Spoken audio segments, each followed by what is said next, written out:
मेरी सबसे बड़ी बहन, उनको उन्होंने क्लासिकल डांसिंग सिखाया, कथक। और जब मेरी बड़ी बहन सीखती थी तो मैं तभी कुछ 2.5-3 साल की थी। ये बाहर से क्यों दरवाजा बंद किया? मुझे क्या मालूम? हाँ, तुम्हें क्या मालूम होगा? तुम तो कब से यहीं बैठे हो। कहीं तुमने तो नहीं कहा मुझे हिलाने को? मैं भला क्यों कहूँगा? बनो मत। माधुरी दीक्षित का करियर 90 के दौर में टॉप पर था। लोग उनकी फिल्मों के साथ साथ उनकी खूबसूरती के दीवाने थे। एक्ट्रेस की जिंदगी में दौलत, शोहरत और चाहने वालों की कोई कमी नहीं थी। उस दौर के को एक्टर्स के बीच उनकी अफेयर की चर्चाएं आम बात थी, लेकिन माधुरी दीक्षित ने एक मशहूर क्रिकेटर के प्रति अपनी दीवानगी जताकर सभी को आश्चर्यचकित कर दिया। क्रिकेटर अजय जडेजा की चाहत में माधुरी दीक्षित सब कुछ छोड़ने के लिए तैयार थी। कहा जाता है एक फोटो शूट के दौरान माधुरी और अजय की मुलाकात हुई। फिर इस मुलाकात के बाद दोनों की दोस्ती काफी बढ़ गई और दोनों के बीच प्यार का पनपना शुरू हो गया। रिलीज।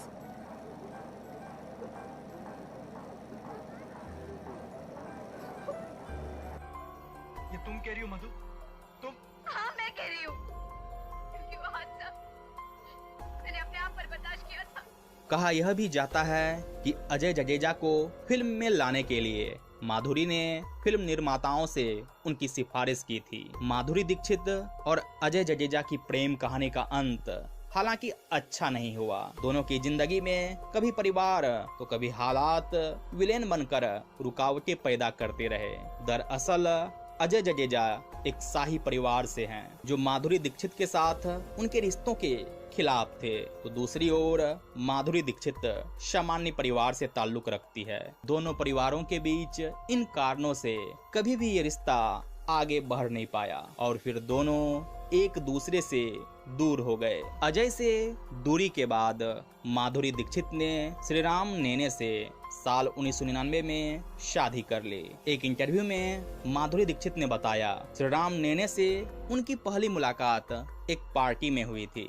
जब उनकी मुलाकात हुई तो माधुरी दीक्षित बॉलीवुड की क्वीन थी और वहीं श्रीराम नेने अमेरिका में बसे एक डॉक्टर। इस कपल के बीच कुछ ज्यादा समानताएं नहीं थी, लेकिन फिर भी वे धीरे धीरे एक दूसरे के करीब आ गए। पहली मुलाकात के बाद दोनों दोस्त बन गए। इसके बाद एक बार डॉक्टर नेने ने उनसे पूछा, क्या आप मेरे साथ पहाड़ों पर बाइक राइड के लिए चलेंगी? उस वक्त माधुरी उनके साथ चलने को तैयार हो गई। इसके बाद माधुरी दीक्षित और श्रीराम नेने एक दूसरे के और भी बेहद करीब आ गए और उनकी दोस्ती प्यार में बदल गई।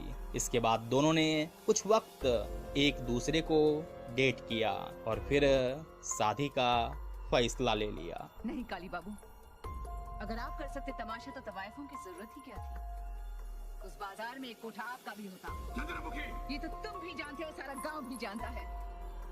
तवायफ के कोठे पर रोशनी होती है तो ठाकुरों की वजह से। शादी के बाद माधुरी दीक्षित अमेरिका चली गई। माधुरी ने शादी के बाद कई सालों तक बॉलीवुड फिल्मों में काम नहीं किया। करीबन 12 साल बाद जब वह अमेरिका से भारत आई तो फिर इसके बाद ही उन्होंने फिर फिल्मों में वापसी की। खुदा के मजाक का भी जवाब नहीं। जिस आदमी ने इतनी जिंदगियों का तमाशा बनाया, आज वो अपनी इज्जत बचाने के लिए गुजारिश करने वाले हैं। माधुरी दीक्षित ने मात्र 3 वर्ष की उम्र से कथक सीखना शुरू किया। सोचा तो बहुत है, करती क्या हूँ पता नहीं, क्योंकि you never know what happens in life. लेकिन मैं ज़रूर परस्यू करना है मुझे कथक, जो मैंने 3-4 साल से ऐसे सीरियसली किया ही नहीं है प्रैक्टिस, क्योंकि मैं इतनी बिजी हूँ फिल्मों में कि मुझे वक्त नहीं मिला करने के लिए।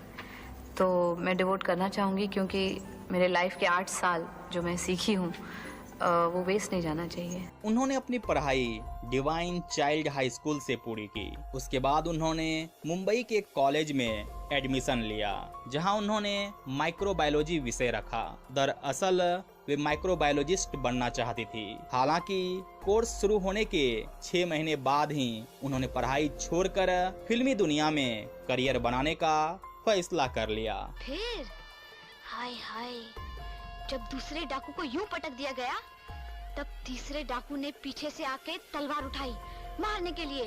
ठाई!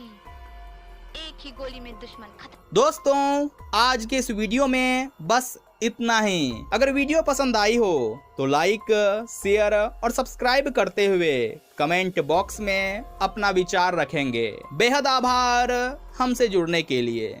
मेरी सबसे बड़ी बहन, उनको उन्होंने क्लासिकल डांसिंग सिखाया, कथक। और जब मेरी बड़ी बहन सीखती थी तो मैं तभी कुछ 2.5-3 साल की थी। तो मैं पीछे खड़ी होके जब डांस क्लास उनका चलता था तो मैं भी कुछ अपना उटपटांग करती रहती थी। तभी मम्मी ने डिसाइड किया कि मुझे भी डांसिंग सिखाएंगे।